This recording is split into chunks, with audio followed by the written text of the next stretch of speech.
Today, I'll be showing you how to unlock any phone from any carrier through a simple and free method.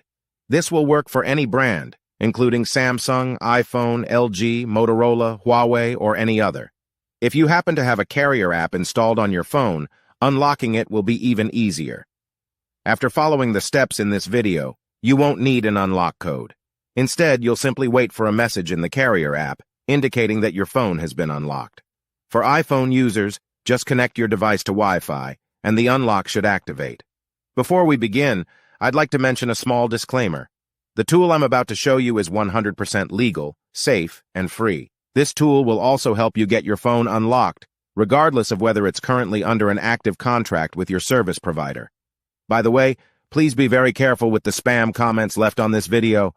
They are all from bots representing people who offer this service for a fee. We might be affecting their business since I'm showing you a free method to unlock your phone from carriers. Follow my exact steps from this video, and after that, you will have a phone that will work with any SIM card from any carrier in the world.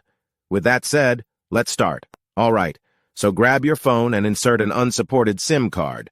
That means a SIM card from a carrier other than your original one. After powering up your phone, you'll receive a message asking for an unlock code. Once you enter the code, your phone will be fully unlocked and ready to use with any carrier. Here's the best part. You can unlock your phone for free on this website. Just follow the instructions here, and you'll unlock your phone for free using a simple method. Thanks so much for watching this video.